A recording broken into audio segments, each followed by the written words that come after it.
So this is Colossus on the Colossus Mark II computer on the morning of the 19th of June 2008.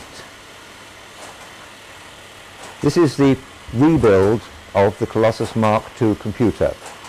We started in this room in 1994 with a heap of steel on the floor, pot of grey paint, electric drill, and it's taken us 14 years to get here, not because we've been sitting on our hands, but because we've done it from 8 black and white photographs and 10 fragments of circuit diagram. So it's been a very difficult job piecing it all together and getting it working. But the good news is that it is a working machine.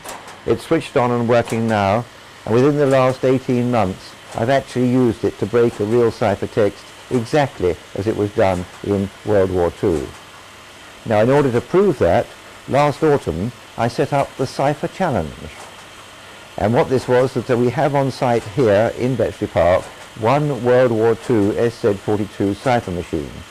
It actually belonged to Marshal Kesselring and was captured in Berlin at the end of the war.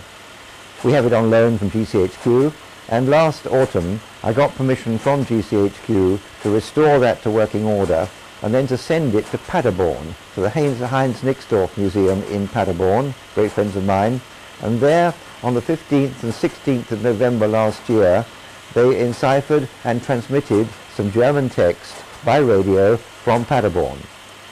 We intercepted those signals in our intercept room behind Colossus, and there on Colossus is one of the cipher messages intercepted from Paderborn. So that is the intercepted signal, intercepted by radio, and then punched onto paper tape, and then loaded on Colossus in an endless loop, and that's being read optically there by Colossus at 5,000 characters a second. That's the data going into Colossus.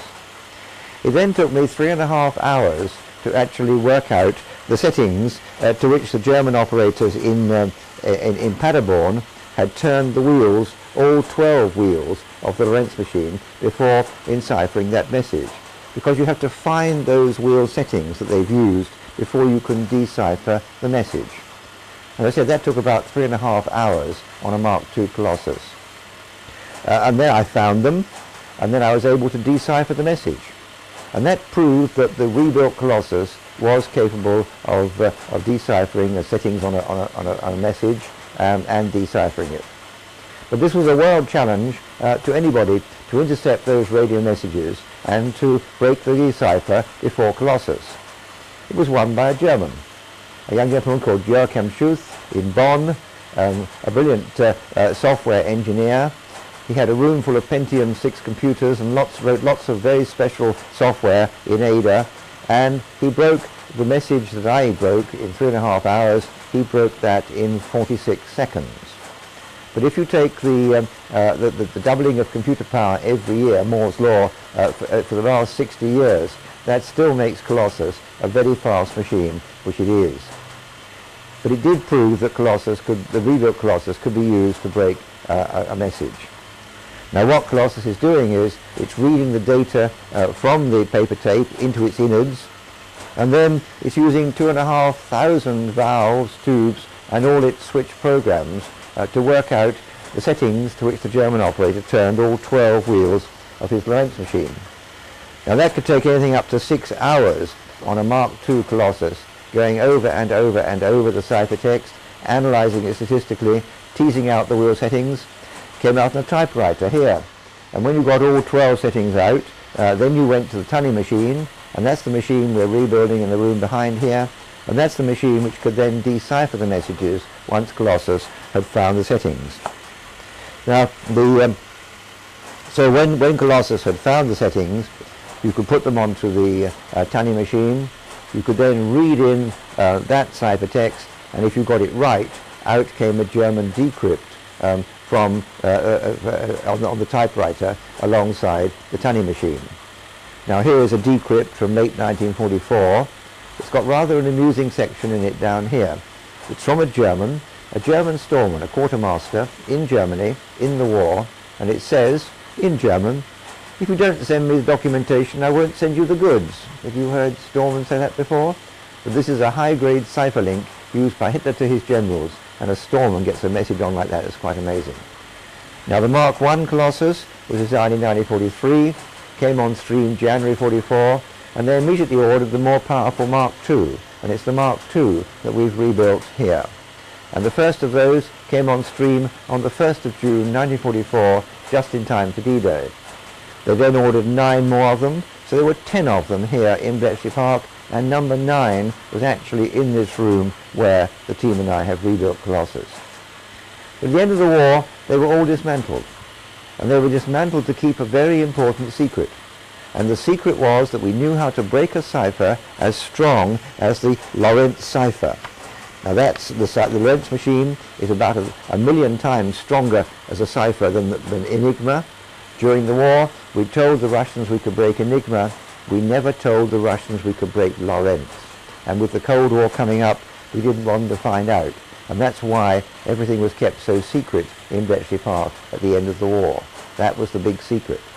In fact, 2 colossi did escape, and they went to GCHQ in Cheltenham. They were assembled there, and they ran there till 1961, all through the Cold War.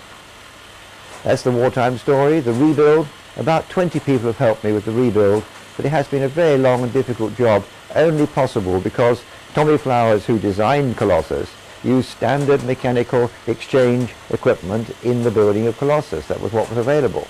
Now, luckily for us, British Telecom have been decommissioning old mechanical exchanges, lots of scrap around. So back a lorry up, collect the scrap and recycle it. All very green, and far more importantly, I got it for free out of the back of exchanges. Valves, tubes are not made anymore. We collected those from dealers who kept them after the war. But valves are very long-lived devices. Some of the valves on this machine are 40 years, are World War II valves, over 60 years old, and they're still working all right. Now, Tommy Flowers knew that valves were reliable, providing you never switched them on and off.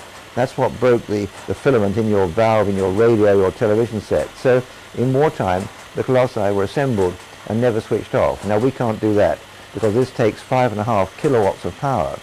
So we've got a very large motorized variac transformer down there, and that brings all the heaters up very, very slowly and takes them down again, and that protects the valve filaments. So on a 2,500 valve machine, valve failures about 4 a year, and I can live with that. Now finally, Colossus is very fast. I've got a Pentium laptop computer on which I have a virtual Colossus written in modern software. And that's also on my website. If you go onto my website, www.codesandciphers.org.uk, there's a virtual Colossus there that you can use and experiment with. If you can't remember the name, just type Colossus on Google. It'll go straight to that website. But on a Pentium 2 laptop computer, a virtual Colossus written in modern software takes the same time to break a cipher as this machine did in 1945 and does now. This is a very fast machine indeed. It's not stored program, it is switch programmed, direct logic, very, very fast and very parallel. And that's why we wanted to rebuild it, just to prove that point. But the other important reason for wanting to rebuild it was to put down a marker to the Americans. British first here. And they have sort of got the message now. And now, having made the effort to rebuild it, we now want to make sure it's preserved for the future. And so we've now started the project for the National Museum of Computing here in Block H in Bletchley Park. We've got part of that open now at weekends. We hope to have the whole museum open in August, September this year. And that will enable us to show the development of computing all the way from Colossus through mainframes, mini-computers to the present day. And somebody had a rather nice idea. If we were to collect just £1 from everybody who had a computer, we would have an endowment fund, which meant this museum could give free access forever. There are the boxes. So we would like your contributions, if you don't mind. If you're on broadband, and you can go onto that website, and you can find video pods of Colossus actually breaking the cipher and see how it was done there. Now, finally, Colossus is a very reliable machine. It does sometimes have faults. And when I get a very bad fault, I have to bring in my little helper. Now this is a squirrel specially trained to find faults on Colossus. 4 days ago, very bad fault, brought him in first thing in the morning, hour and a half, fault gone away. Little devil wouldn't tell me what he found, demanded nuts. And when I offered him that, he said, piss off. So some of it's been fun, otherwise I would have gone mad with the strain of doing it all. But that's Colossus, and do go on the website and visit the, and have a look at it all there.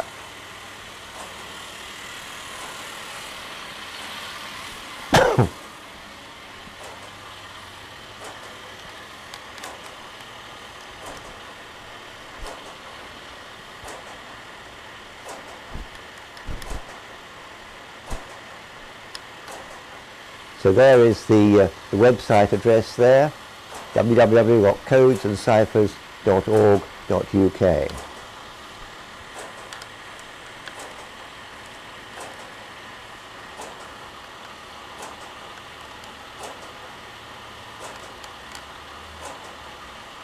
And there's the little helper.